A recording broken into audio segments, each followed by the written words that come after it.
Hello students, good morning. Today we will begin with a new topic, our water resource. All of you know about water is very essential to all living beings, And there are three important things to live all living beings, no air, water and food. So water is also one of the essential to all living beings. All plants and animals need water. All plants and animals also need water. There is no water. There is no water. Without water they cannot live. They cannot live. Without water they cannot live. All living beings can need water. Plants also need water. Animals also need water. And human beings also need water. Without water they cannot live life. So that's why water is very essential to all living beings. We need water to so many other purposes also. We use water for drinking, washing clothes and bathing and for food. All these things no, you can need water. Water is very essential to all living beings. Our agriculture also depend on the water. Farmers, the farmers grow the crops, then they can crops come to the market and they can eat the food now. So that's why water is very essential to farmers also. They grow the crops now. And farmers, our agriculture is depend on the water. Our earth is covered with 3/4 of our earth is covered with water. Only one part is land and three part is covered with water. The ocean, seas covered with no. So that's why the water is 70% of our earth surface covered with water. 70% of our earth is covered with water and only 30% are covered with land. And the ocean, seas are covered with cover the water no. These water butters, ocean, seas water cannot be used to drinking no. Drinking other purposes cannot use it because the salty water, they are salty water. The other main source of fresh water we get from the fresh water, the rain no. We can drink the water, fresh water. Fresh water means the source of fresh water is rain, rivers, lakes, snow and underground water. All these waters are used to drinking purposes and other agriculture purposes. They can use this water. And rain is the main source of water. Rain is the main source of our water. And farmers also depend on the rain. Depend on rain because they can irrigating their field. Some farmers can depend upon the rain. Where can come to the for the rain? So India get plenty of rains in monsoon season. India get plenty of rains in the monsoon season. In India, throughout they cannot come to the rain throughout the year. So that's time sometimes we get in some places we get heavy rainfall and some places there is little rainfall. Throughout India, the rainfall is not uniform throughout in India. The rain, moreover, the rain fall from between the June and September. This is the season. This is the monsoon season. The rains come now June and September. The farmers also depend on the rain. So that's why they can grow the crops in they are waiting for the rain. So that's why rain is important. Then means of irrigation in India. Means of irrigation in India.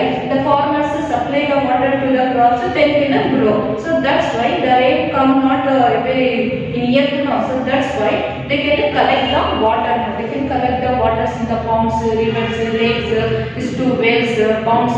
So that's why they can collect the water.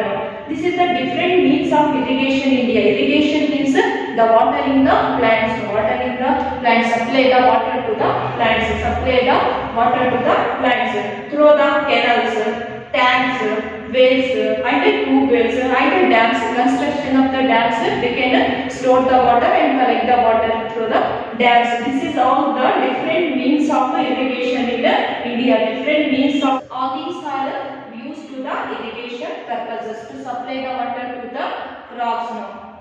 And one by one can know about this in this lesson. Means of irrigation.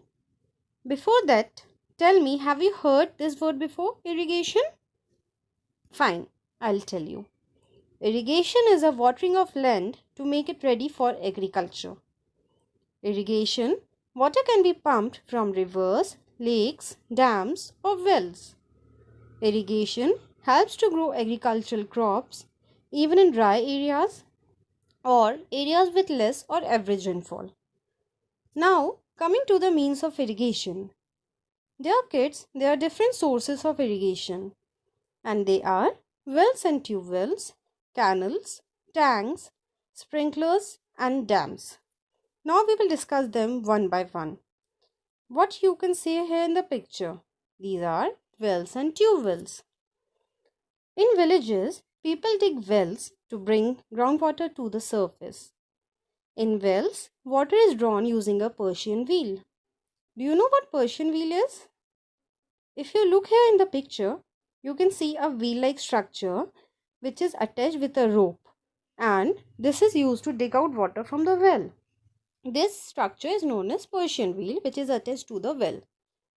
Another thing, in some places where groundwater lies at a great depth, a tube is sunk in the hole and water is brought up using an electric pump, and it is known as tube well. The second is canal. In the northern and coastal plains, small channels are dug to take water from rivers to the fields, and they are known as canals.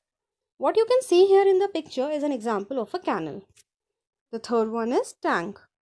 In some places, low-lying areas get filled with water during the monsoon season, and these are known as tanks.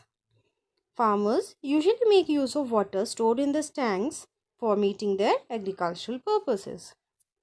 Next, sprinklers. You know kids, they are considered as one of the most expensive and the most modern technique of irrigation. In this type, water from a pipe is spread in the air and it falls on plants like rain. The next comes is the dam. I hope dam is not a new word for you all, as you all must have visited many dams, right? A dam is a very strong wall built across a river to block the flow of water. A dam is considered as a multi-purpose project because it is useful in many ways. Do you know what are different uses of dams? Yes. The first and most important use is it generates electricity. And do you know what do we call to the electricity which is produced by dams? Yes, it is known as hydroelectricity. Another use is it is useful for providing water for irrigation, and it also plays a very important role in controlling floods. So all these are the means of irrigation in India. In this class, you all of you know about the source of water, means of irrigation, and uses of dams. Next class will be continuing. Thank you. Have a nice day.